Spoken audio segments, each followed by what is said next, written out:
Aloha and welcome, ladies and gentlemen, to the Got Your Six podcast. This six-question podcast brings together high performers to share their methods, strategies, and ideas, delivered in an informative and, most importantly, actionable way that'll help you lead yourself and those around you from the battlefield to the boardroom. Coming to you every episode, I'm your host, Tony Nash. And into the breach. Nothing mentioned on this podcast is an endorsement or opinion of the Department of Defense. I got your six, we got your back. Got your six, we got your back. Got your six, we got your back. I got your six. Sixers, what an unbelievable treat today. Where to start with our guest? I think the best place to begin is he is the president and founder of the #1 growing private construction company in the Midwest. Jed Richard, welcome to the Got Your Six podcast. So stoked to have you here today. Hey, we're pumped, Tony. This is going to be fantastic. Heard a lot about your podcast. Was just elated when you invited me, and from others that have been on your podcast is a big deal for us as well. Oh, real recognizes real. And speaking of real recognizes real, right before we got on, we were recording the episode, we're talking a little bit about living an authentic life. And that has to change over time as you assume different responsibilities, but your core values are still the same. How do you continue to represent the core values that were instilled in you at like West Point and your time in the military, now being the president of Richard Group and everything you're doing with all the different projects all over the country and the world? Yeah, so for us, first of all, you live the Army values. That's what you're told when you're in the military, right? And if you're in any of the other services. So, I remember that as a platoon leader and as a captain being deployed 3 times to Afghanistan. And you live that ethos of the Army values, and you do it for your soldiers because you're going to battle. And as an infantry person, I was in the 173rd, and when we were deployed, we lost a lot of soldiers. So you kind of owe it to your people to do that. And you owe it to your soldiers to bring them home, and their families bring that soldier home. But when you're in the business, things change a bit. We believe in great, so gratitude, resilience, excellence, adventure, and transparency. Those are the values that we bring to Richard Group. And quite frankly, that being authentic, it's really all about, no matter who you're working with, man, woman, black, brown, white, red, whatever color, you bring that same authentic nature to what you did in the military and what you do in the private sector, because your word's your bond, right? We're dealing with millions of dollars of projects. We're dealing with people's lives. We're dealing with people earning money for their families and putting kids through college and school. And what it comes down to is what you say you're going to do, you do. And I think that's the authentic nature of being in business and being trusted, right? Because a lot of times being a great business person, and I've got a lot of growth to do with that, but being a great business person is everybody trusting you all the time and building upon that reputation state to state and hopefully country to country as we grow the Richard Group brand. That's going to become more essential. And that reputation, everybody finds out about, right? And you can only wrong a person one time before that is a detriment of your actually true values and the authentic nature of yourself. So I think that's how I tend to look at it. And I ask that of my people too, right? You never want to fake the funk in anything in life. And, being authentic, being humble, being grateful, having gratitude for waking up. You want your people to grow and be authentic in line with their skill set too, right? So we were talking a little bit early, Tony, like when I was a platoon leader, you get out of Ranger School, you pass Ranger School, you're going to Afghanistan. My guys had just jumped into Iraq prior to me joining them in Afghanistan for the first time, so they got mustard and stains from jumping in to the airfield, first combat jump since Vietnam. And you feel like at times you got to puff your chest up and be somebody a little bit different than who you really should be. I think what you find through soldiers and also in business world, they want to see the good and the bad too. And they just want you to own up to what your mistakes are or what your true nature is, right? So if I make a mistake, I own it, right? That's what anybody wants in this world, whether you're a good dad, good mom, good aunt or uncle, or even a good business owner. They want to see the mistakes that people make that you could live up to them. And they also do, like a lieutenant should, or some higher level Army folks or military folks, you should stick up for them when they mess up, right? And you can take the fall for your employees just like they are going to be asked to take a fall for you. So that partnership and that response is really important to building employees that are respectful of you, right? I think that's really important, and that feel like there's a partnership, because there's so many different companies people these days could go to. Unemployment's at an all-time record low. People go to any other company they want to. They got to believe in your mission, your core purpose, and really they start believing what you believe in, because you're kind of going down the same 25-year plan. So I hope that answers it. No, it sure does. And what I think is foundational to that is that gratitude piece, because that forces you to, own it, like you said, take accountability for your actions.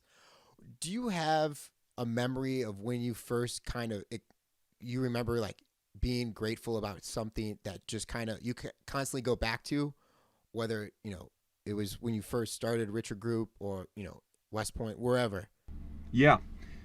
So, obviously there's so many humbling experiences in the military, and, when you go to fight in Iraq or Afghanistan, we all know, like, our class lost a lot of classmates. We also lost a lot of soldiers. So you really have gratitude for coming back with all your limbs and your eyesight and your sanity, right? So, but, moving and transitioning, becoming a business leader, it is so turbulent when you become an entrepreneur. There are so many things disconnected, mind, body, and soul, and I could kind of go into those. It's so discombobulated, and you're so out of whack, and you're working 16 to 18 hours, 7 days a week. And I had young children. I had a 2-year-old with one on the way when I started in the basement of my house at the end of 2014. I was, I think, 33 years old or 34 years old. And you sit there and you probably have the least amount of money you ever have, because you've invested everything you owned into your own business. And I think the gratitude is, you go upstairs after you're done with work, and you get in bed and you wake up and you see your children, you see your wife, and you've got people that support and love you through your dreams. I think the gratitude starts there, and then it just kind of builds upon itself. I remember my first check I got for like $2,500 as an entrepreneur. And it's like, man, it just feels good, because it's like the culmination of a business plan, of dreams, of actually taking that risk to go off on my own. And you start to feel that. And, as the check becomes bigger and bigger, and then you start putting staff and people underneath you that become your new family, it grows and it becomes more of the name of Richard Group. It's not just myself, right? There's a certain part in an entrepreneur's life, especially as you bootstrap like I did, and for folks that don't know from the military, that bootstrapping, that's when you basically finance without taking money from others. You basically finance your own business venture. And that is probably the most turbulent thing that you could do in business. Typically, people like to go and get SBA loans, take $500,000 to $750,000, and put the risk into the debt that they take on in the company. I didn't do that. But, as you start growing that gratitude, and as you become successful, the gratitude comes a lot less from you and what you are. You become the gratitude that comes out of it is really the gratitude of seeing people's growth, and people take risk and take chances, right? And you see people get promoted within your company, or a person gets married or has their first child. And we had several people in my company this past year that had children for the first time. And you feel grateful. The beginning owner of me would be like, oh man, I'm going to hire somebody and they're going to have kids, and I've got, oh my gosh, I got to pay for their health care, and I got to do this and I got to do that. And when you become successful as an entrepreneur and you realize A-plus players, and Bill Watkins probably talked about that with you in his podcast, but you got these incredibly talented people that you select that believe in you, right? And believed in what you sold them on. In Richard Group, we sell them on a lot of things that we have to keep our promises for. And, just having gratitude for seeing those people grow, take the risks, be the person that they want to be, because quite frankly, as a company owner, these people sometimes have a chance to go formulate their own companies, start their own companies, go work for competitors, go to different geographies. But if they believe in your core purpose, and if they believe that the company that they're a part of is the company that's going to leave them with the best tombstone at the end of the day, right, and that's going to protect and grow their families, that's what the real gratitude starts from. And quite frankly, every meeting that we start with gratitude. I put everybody in the company on a Zoom video or whatever type of media that we're using, and we really, it's not even about work. Sometimes it's really just about us, and it could be a conversation that somebody had because they're having a tough day at work, and somebody picked up the phone because they saw them struggling on Zoom, or they see them struggling over the phone, and they just want to check on them. And you start relating that back to like Army values and taking care of soldiers and families, and you start seeing your own people in the private sector emulating some of those things that you cared so deeply about. Because you try to, I think a lot of times, and we could talk about this after maybe, but one of the failures I think of new entrepreneurs, veterapreneurs, is they try to emulate precisely what happens within a platoon. And it's really not, it's kind of counterintuitive to how you're successful in business. In a platoon, you don't get to necessarily pick those people that come onto your team. And it's something that like General Petraeus was talking the other day about trying to, he said when he was a battalion commander, he went and tried to select certain people from the captain's career course on his own. I'd never heard of that before. He said, I actually started recruiting people 20 years ago before people even knew recruiting happened in the military. But what I'm trying to say is you're kind of stuck with the talent that you have, and then you align the Army values and you break people down to kind of value each other and the mission that you're serving. In the private sector, it's different. In the private sector, you absolutely have to pick the A talent people that believe in your core purpose, that serve your values, and have the attributes of an A player that you want within your company. And you got to quickly off-board those people, the ones that aren't tied and aligned to the people around you. So sometimes there's gratitude for just doing the right thing and having the right pulse on people that need to either move around on the seats on the bus or actually get off the bus and enter a new company or go somewhere else. And there's gratitude in that sometimes as well, which is a little bit counterintuitive to the military and having to stick with what you have. I'm glad you covered both sides of gratitude on that, right? Both how people perceive like, hey, I need to recreate this environment, as opposed to taking pieces of the environment that were successful and applying it to their new environment. Because you can't recreate, like you said, you can't, because there's a different ethos and, kind of vision for everything when you're trying to build that team internally and you get to pick the players. It's a very, like you said, you covered it perfectly, and I don't want to kind of step on that. But what I do want to know is, how are you challenging that? Because as you grow, you need more people. And that requires, everyone to kind of disseminate down across the board. And I think gratitude's a great place to start, especially when you open your meetings with that. What challenges are you facing as you continue to grow the company and Richard Group out?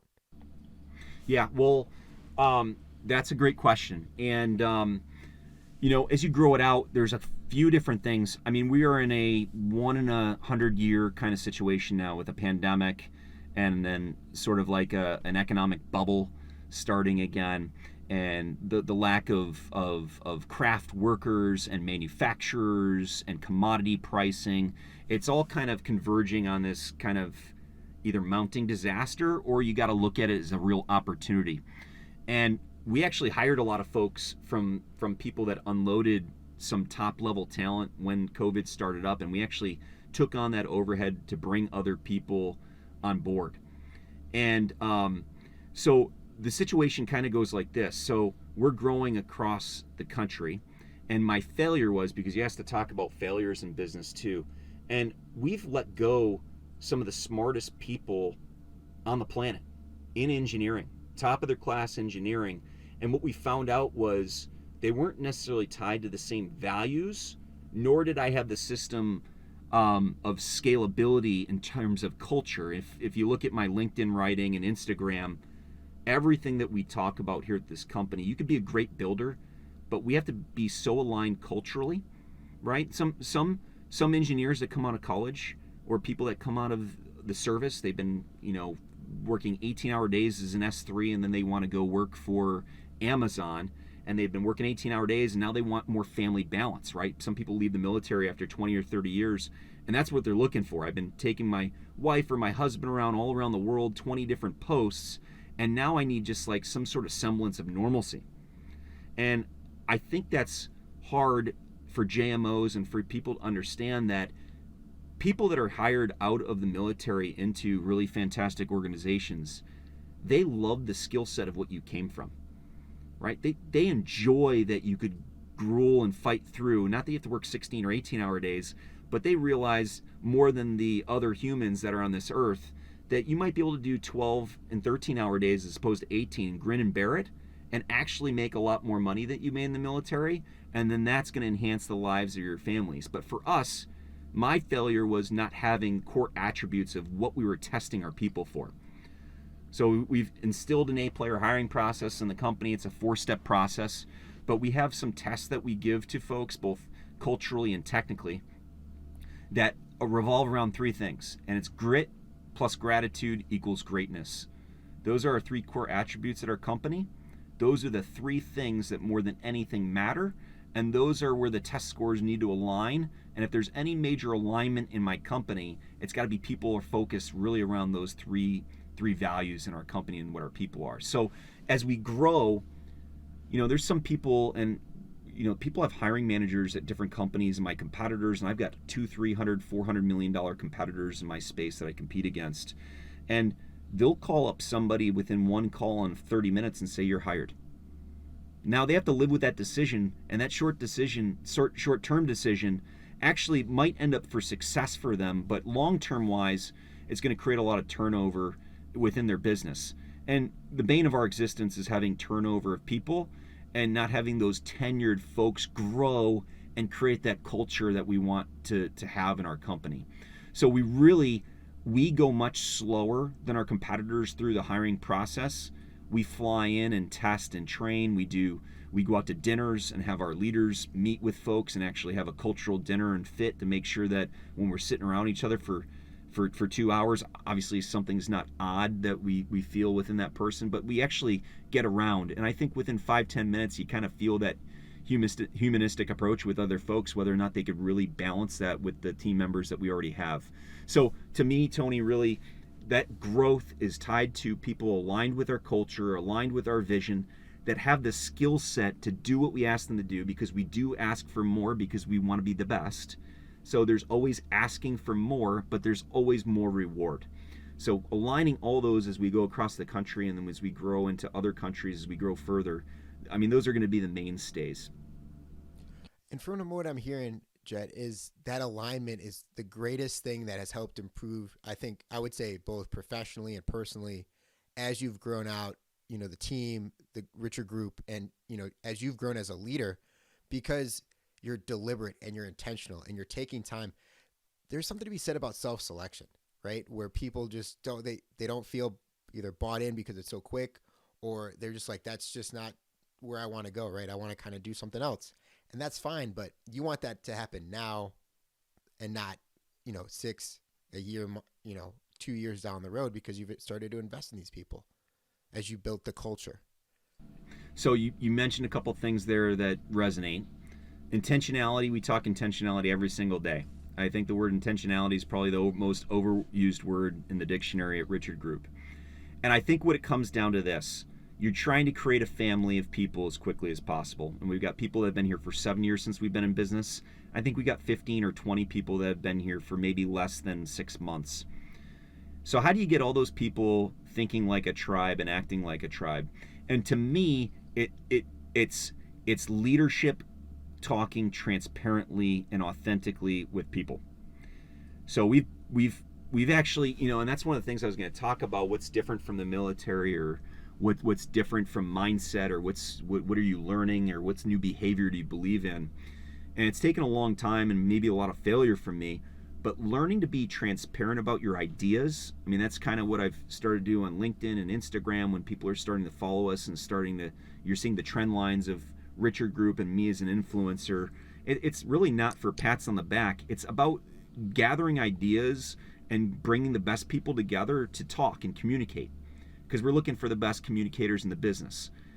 But your communication could only be as good as being extremely transparent and authentic about it. So we open up our books, our business plans, everybody has access to it. We have something called Summit Online, which is our knowledge book online that every single employee has access to, down to laborers, trade labor and craft laborers in the field, which do our hardest work for our company and grow the bottom line and top line for our company. That's what people miss as new entrepreneurs and as veterpreneurs, is that they feel so guarded that they have to hold on to this secret sauce, that it becomes guarded within their own company. And then you start growing your leaders and you're asking them to grow people underneath them as fastly as possible, right? And you're trying to ask them to grow. And one of the benefits of coming the Richard Group is that we tell them that you will become a leader in this industry much faster than any other company. But you can only do that when the visions align and your BHAGs align and your flywheels aligned. All these sort of business skills that you read from Good to Great and Jim Collins, right? 4 Disciplines of Execution, right? The Great Game of Business, like some of these books that have been staples at my company, right? That are probably sitting behind you there, right? In Leavenworth. So ultimate transparency brings out the best in great leaders and in the best business minds. And I've struggled with, and one of the new skills and one of my struggles with going to social media and getting our name out there and getting our people out there, is I don't want people to mistake in why I'm doing that for like the pat on the back, me. Because you do have the Jake Pauls and Grant Cardones and the people of the world where I do think it's a little bit about who they are and not necessarily about what they're trying to achieve in the tombstone or what their core purpose is for their company. And that's why I'm doing it. I'm trying to attract the best talent that believes in the same things that we do. And you could only get that really out there for the best people. You can't fake the funk. You got to get that out there through transparency, the way you do business, the way you have systems, the way you treat your employees, the way you grow your employees, because we're always looking for long-term committed partners at our business. And if you fake any of those things, you really lose faith with your employees, and then they try to choose and look in other spots. Absolutely. And what I love about the growth piece is growth happens through adversity, where there's been, something tested and it's either succeeded or failed, but you come back and you iterate. Where has failure ultimately led to your greatest success personally and or professionally?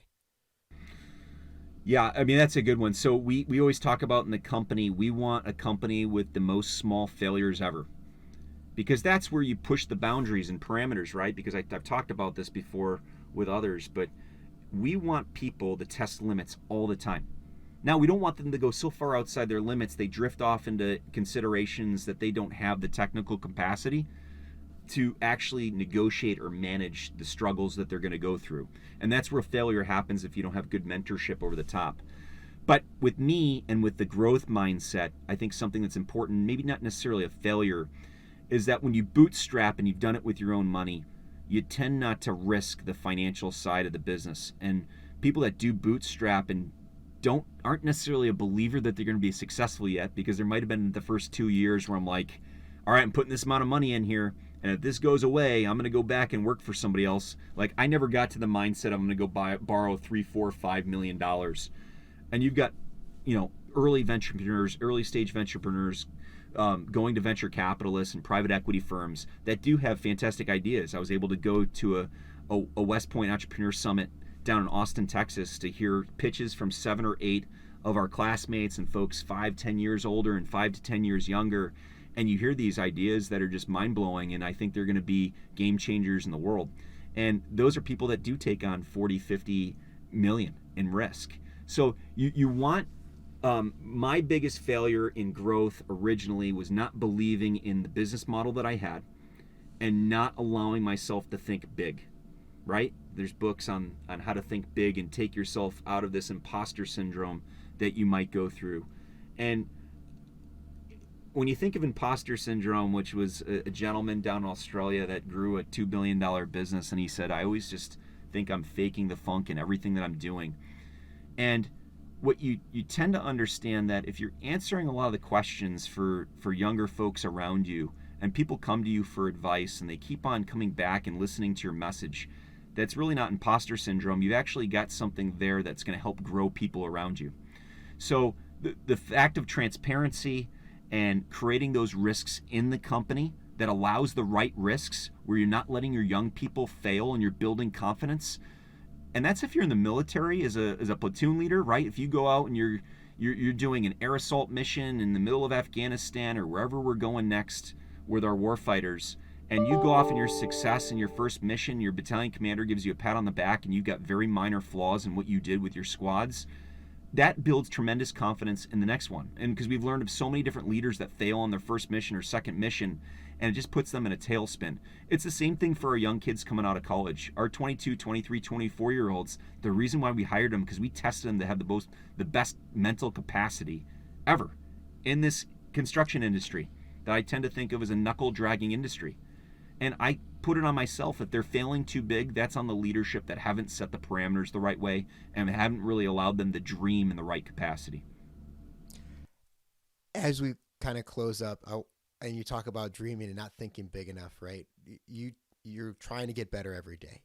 So then, Jed Richards, how are you better today than yesterday? Yeah, I'm better now for several different reasons. Number one, as an entrepreneur, and this might sound like more of a negative thing, I've seen so many early stage entrepreneurs and even ones that are growing $5, $10, $15 million companies not be able to say the word no. And what happens is you're not a bad person when you say no, but you're not hurting your family, right? And you gotta give, and there's no balance in this game. If you're an entrepreneur, if you're gonna go and create something worthwhile, you look at Elon Musk and what he's doing, and he's building rocket ships and now trying to buy Twitter and everything else. You don't have to go to that extreme, is what I'm saying. But you gotta value what when you're sitting there dying on your deathbed and you've got your 4 or 5 or 6 best friends there with you, and your wife and your kids and your grandkids. What's the legacy of really what you want? What do you want to impact on the world? That's important. And I've been able to start putting myself in that 20 years from now mode as opposed to being reactive. I think that comes through maturity and experience. I definitely didn't have that in my military years. It was all like what's happening right in front of me the next day, and I can't even see past that. The more you get reflective on who you are as a human being and the regimented way you could do things, one of the big things for me in growth is having this really simple life. I really think it's a simple life, right? I focus on my family here at work. I focus on my faith and my family at home, and I've got like 2 or 3 best friends, and that's what I have time for in trying to grow something phenomenal across the world and a brand that people are going to believe in for hundreds of years. And so to have that reflective nature of sitting back, and whether it's somebody journaling or meditating or working out or doing CrossFit like I still do, and actually I believe when you're humping up a mountain like I still do, I still go up in the Tetons a lot, whether it's with the Lions Prod or by myself or with my people. When you get really exhausted and you think about what things are important to you, but you could think about it in like 20-year spans or 10-year, decade-year spans as opposed to just a quarter, and you're on track to do the right thing, I think having that sort of respect for yourself to not burn yourself out is really important. I think that's one of the major things that I've grown as a person is really having that reflective nature in myself. And there's a lot of other ones, but I think for me that's the big one, because I could have burnt out so easily as an early stage entrepreneur. But knowing the confidence in what my technical capacity was and myself as a leader in this industry, and saying, listen, I'm not gonna be able to get to a $20 million company after the first or second year in business, but if I work at it and I build towards my business plan, I stay focused on the things that are important, culture, people, technology, those sorts of things, that it's going to be easy to go to 50 million, which we should be approaching this year. So it took 7 years, but that's not that bad. But you got to have a lot of reflection along the way. That's phenomenal to be able to get to where you are now so quickly. But again, it's because of intentionality, which we've talked throughout this conversation. Finally, as we've talked and you've shared so many different thoughts about transparency, failure, success, making sure you are invested in the people and the people are invested in you. Where can people go to connect with you more and learn more about what you're doing, the Richard Group, everything else? Yeah, great question, Tony. I'd love for people to connect to me on LinkedIn if there are people in your audience that want to be architects, engineers, contractors, whatever that is in my industry, I'd love to connect them, whether they come work for my company or I could go send them to a company owner that I know and just think about the best ideas possible. They could write me at jed.richard@richardgroupllc.com. They could hit me up at Instagram, Jed_Richard, which we've been publishing a lot of content tied to our industry and tied to culture. Those are the big ones, and we're always welcome to have it. And we have a chief of staff, and Paige is my right-hand woman at the company, and she'll get us on the books, and we'll create some ideas together. And we will make sure we link all of that, the email address, Instagram, LinkedIn in the show notes so everybody can connect for as long as we're doing this, because we're not stopping here at the Got Your Six podcast. But we are stopping this episode, unfortunately. Thank you so much for sharing your methods, your strategies, your time. It was really a privilege for you to share your time with us, and I'm extremely grateful. And most importantly, thanks for having our six. Appreciate it. Yeah, thank you, Tony. It's been fantastic.